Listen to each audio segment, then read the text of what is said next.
বাংলাদেশে চাকরির বাজার খুব মন্দা, ঠিক কিনা? বাংলাদেশ ইন্ডিয়াতে চাকরি পেতে অনেক কষ্ট। সামান্য একটা পদের জন্য যেখানে চেয়েছে ক্লাস 8 পাস, এখানে ডবল মাস্টার ডিগ্রি অ্যাপ্লাই করছে কয়েক লক্ষ। এজন্য আমাদেরকে উদ্যোক্তা হতে হবে। You have to be the entrepreneur. আমাদের উদ্যোক্তা দরকার, বেশি বেশি নতুন নতুন উদ্যোক্তা। নিজেই এমন আইডিয়া নিয়ে আসবে যেই আইডিয়া বিক্রি করে দুর্দান্ত আইডিয়া দিয়ে তুমি পুরো দেশ কাঁপিয়ে দিতে পারো। পারা যাবে না লক্ষ্মীপুরের ছেলেরা? আইডিয়ার অনেক দাম। You have to generate new ideas. নতুন নতুন আইডিয়া এনে মানুষ গোটা বিশ্বকে তাক লাগিয়ে দিচ্ছে। এই যে গত কয়েক বছর আগে কারের একটা রাইড চালু হয়েছে, নাম হয়েছে উবার। কি নাম? ঢাকায় যারা চলাফেরা করেন তারা হয়তো চড়েছেন। উবারের নাম শুনছেন না? এই উবার কোম্পানি কি করে জানেন? নিজেদের ব্যবসা নাই, পুঁজি নাই, পাত্তি নাই, অফিস নাই, কিচ্ছু নাই, কোটি কোটি টাকা হাতায় নিচ্ছে। Just idea, just they are generating new ideas. নতুন নতুন আইডিয়া দিয়ে গোটা বিশ্ব কাঁপিয়ে নিয়েছে একটা মোবাইল অ্যাপসের মাধ্যমে। কিসের মাধ্যমে? Mobile apps. একটা কোম্পানি খুলেছে, গোটা বিশ্বের সব প্রাইভেট কারওয়ালারা ওইখানে রেজিস্ট্রেশন করে আপনি মোবাইলে কোথায় যাবেন, কোত্থেকে যাবেন লিখবেন, গাড়ি আপনার বাড়ির সামনে এসে হাজির। তার একটা পার্সেন্টেজ ওই উবার কোম্পানি পায়। ইউনাইটেড স্টেটস অফ আমেরিকার একটা স্টেট আছে সান ফ্রান্সিসকো, ওইখান থেকে শুরু করছে। 775টা সিটিতে ওদের অপারেশন আছে। বাংলাদেশে ঢাকাতেও আছে। আমি মালয়েশিয়াতে থাকি, ওখানেও আছে, ওখানেও আমরা চড়ি। প্রায় 63টা দেশে ওদের কাজ বাজ আছে। গত বছরে 2018 সালে ওদের প্রফিট ছিল, রেভিনিউ ছিল 11.27 billion US dollar, 11.27 US billion dollar. Just they are selling their ideas. নতুন নতুন আইডিয়া দিয়ে গোটা বিশ্ব কাঁপাচ্ছে। এই উবার যখন চালু হলো, আমি তখন মালয়েশিয়ায় শুনলাম বাংলাদেশে নতুন আর একটা বাইরে হয়েছে, পাঠাও। কি নাম? এটা বোধহয় সারা বাংলাদেশ ব্যাপী হয় নাই, 3টা জায়গায়, সিলেটে, চট্টগ্রামে আর ঢাকায়। এরা আরো চালাক। বাংলাদেশের ছেলেপেলেদের মাথায় চিকন চিকন অনেক বুদ্ধি। এরা ভাবলো এই উবার দিয়ে আর আমরা কত আগাবো, আমাদের গাড়ি আরো ছোট করতে হবে। এরা মোটরসাইকেল রাইড দেওয়া শুরু করছে। জ্যামের শহর ঢাকা, চিপা চাপা দিয়া এরা আপনারা নিয়ে জায়গা মতো পৌঁছায় দেবে। তো এই যে উবারের পরে আমাদের ছেলেরা বানাইলো পাঠাও। এরপরে কত কিছু বানাচ্ছে ছেলেপেলেরা, আমি তো এগুলো দেখে অবাক। রকমারি.com নাম শুনছো? বিক্রয়.com নাম শুনছো? ঘরে বসে বসে কোটি কোটি টাকা হাতিয়ে নিচ্ছে তারা। Just they are selling their ideas. যেহেতু আমাদের চাকরি কম, ওই চাকরির বাজারে আমরা লাইন দিতে চাই না।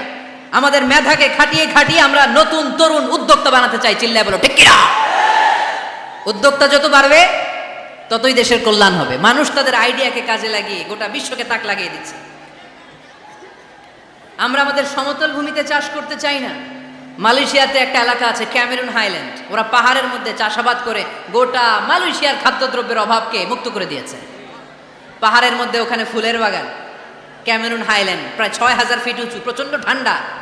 এই ঠান্ডা পাহাড়ি হিল ট্রাক্স এরিয়াতে মালয়েশিয়ার এই ক্যামেরুন হাইল্যান্ডে ওখানে আছে ফুলের বাগান, আছে ফলের বাগান, আছে চায়ের বাগান, ওখানে মধুর চাষ হয়, ওখানে শাকসবজি চাষ হয়, ওখানে অনেক কিছু চাষাবাদ হয়। ওই ফলমূল শাকসবজি দিয়ে গোটা মালয়েশিয়ার 14টা স্টেটে যত শাক সবজি ফলমূল লাগবে ওরা আঞ্জাম দেয়।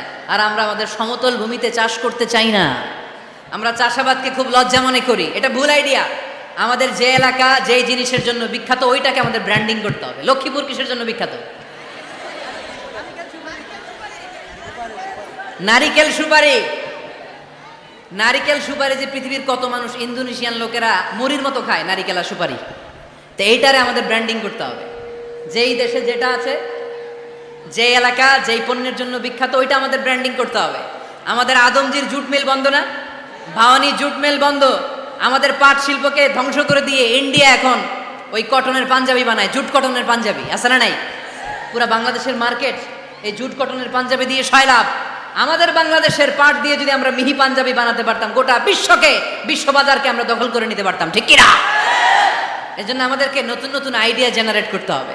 চাকরির পিছনে বসে থাকলে চলবে না। আর আজান যদি হয়ে যায় ছুটে যাবো মসজিদে, আর নামাজ শেষ হলে আমরা আমাদের কাজের দিকে চলে যাব। চিল্লায় বলেন ঠিক কিনা? যেটাই করবো আমরা ভালোভাবে করব। আল্লাহ বলেছেন লিয়াবলুয়াকুম আইয়ুকুম আহসানু আমালা। লক্ষ্মীপুরের ভাইয়েরা আওয়াজ করে উত্তর দেন, আওয়াজ করে উত্তর দিতে হবে। জান্নাতে যেতে হলে 100তে কত নাম্বার পেতে হবে? হ্যাঁ, হয় নাই 51। কি নাম তোমার? হ্যাঁ, ফরহাদ জান্নাতে যেতে হলে 100তে আমার দরকার 51। 100তে কত লাগবে? ফাআম্মা মান সাকুলাত মাওয়াজিনুহু ফাহুয়া ফি আইশাতির রাদিয়া। সেদিন মিজানের পাল্লা যার ভারী হয়ে যাবে সে আনন্দ উৎসবে থাকবে। তো মিজানের পাল্লা ভারী হওয়ার জন্য 100তে আমার কত পাওয়া লাগবে? কত পাওয়া লাগবে? 51 পেলেই হয়ে যাবে। এজন্য আল্লাহ বলছেন লিয়াবলুয়াকুম আইয়ুকুম আহসানু আমালা, যেটাই করবে ভালোভাবে করবে। আল্লাহ এটা পরীক্ষা করতে চান যে আমরা ভালোভাবে কে কতটুকু আমল করেছি। যারা আরবি বোঝেন আলেম ওলামা আপনারা জানেন, এখানে আল্লাহ বলেননি লিয়াবলুয়াকুম আইয়ুকুম আকসারু আমালা। আল্লাহ এটা দেখতে চান যে তোমাদের মধ্যে থেকে কে বেশি আমল করে, এটা বলছে আল্লাহ? বলে নাই। আল্লাহ বলেছে লিয়াবলুয়াকুম আইয়ুকুম আহসানু আমালা, যে ভালো করে করে। এজন্য আমরা যাই করি না কেন কি করে করব? আওয়াজ করে বলতে হবে। কেমন করে করব? যে কোনো কাজ করো না ভাই, যে কোনো কাজ করো তা যেন হয় সবার চেয়ে সবচেয়ে সুন্দর।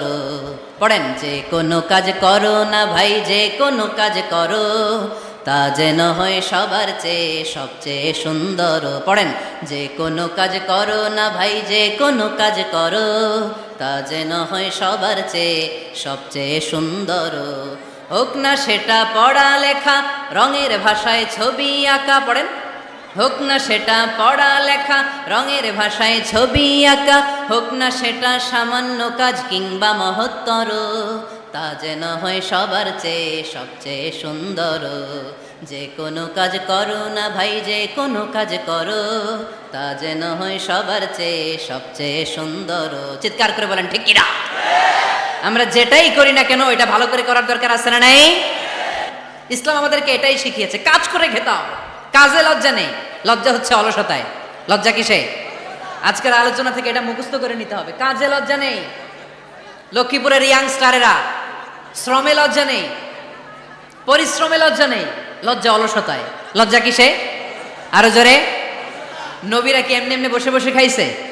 কঠিন পরিস্থিতিতেও নবীরা পরিশ্রম করে উপার্জন করা লেগেছে, ঠিক কিনা? সাইয়েদনা মারিয়াম আলাইহিস সালাম, যার নামে আল্লাহ তাআলা কোরআনে একটা সূরা দিলেন, উনি পৃথিবীতে এমন একজন মহিয়সী নারী, যেই নারীর গর্ভে, যেই নারীর পেটের ভেতরে স্বামীর স্পর্শ ছাড়া সন্তান দিয়েছে কে? সাইয়েদনা ঈসা আলাইহিস সালাম পেটে আসলেন। মারিয়াম আলাইহিস সালাম লজ্জা পেলেন।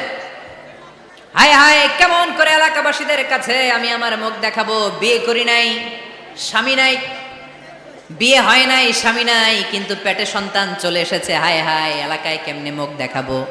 লজ্জায় পড়ে মারিয়াম আলাইহিস সালাম এলাকা থেকে চলে গেলেন। কি অবাক করা কাণ্ড!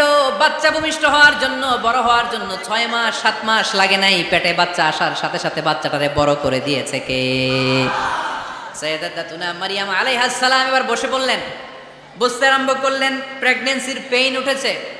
হঠাৎ করে পেট থেকে বাচ্চা ভূমিষ্ঠ হয়ে যাওয়ার পরে উনি কাঁপতে আরম্ভ করলেন। ক্ষুধার চোটে খাবার কিছু নাই, সামনে ঝর্ণা, উপরে একটা খেজুর গাছ। সাইয়েদনা ঈসা আলাইহিস সালামকে কোলে নিয়ে মারিয়াম আলাইহিস সালাম মনে মনে ভাবে, হায় রে, কেউ যদি একটু খেজুর পেড়ে দিত, এই ক্ষুধার মুহূর্তে আমি খেজুর খেয়ে পেটের ক্ষুধা নিবারণ করতাম। রব্বুল আলামিন মারিয়ামকে উদ্দেশ্য করে আয়াত নাজিল করে দিলেন, ওয়া হুজ্জি ইলাইকি বিজিযিন নাখলাতি তুসাকিত আলাইকি রুতাবান জানিয়া। কোরআন সাক্ষী, হুজ্জি ইলাইকি বিজিযিন নাখলা, এর মানে হচ্ছে মারিয়াম কেউ পেড়ে দিবে না, একটু কষ্ট করে হাতটা উঁচু করে খেজুরের ডালা ধরে ঝাঁকুনি মারো, টষ্ট সে কাঁচা পাকা খেজুর নিচের দিকে পড়বে, তারপর তুমি তুলে খাবে। সুবহানাল্লাহ পড়েন। আল্লাহ চাইলে অটোমেটিক্যালি কারামাত হিসেবে খেজুরগুলো নিচে ফেলতে পারতেন না? কথা কন, খেজুরগুলো অটোমেটিক্যালি নিচের দিকে পড়ছে? পড়ে নাই। আল্লাহ শিক্ষা দিয়েছে, যেই পরিস্থিতিতে থাকো না কেন তোমাকে শ্রম ব্যয় করে কষ্ট করে তোমার উপার্জন করতে হবে, রিজিকের বন্দোবস্ত করতে হবে। চিল্লায় বলেন ঠিক কিনা? ইসলাম আমাদেরকে এটাই শিখিয়েছে, কাজে লজ্জা নাই। আবার বিশ্বনবী বললেন, ইন খামাতিস সাআ ওয়া ফি ইয়াদি আহাদিকুম ফাসিলাতুন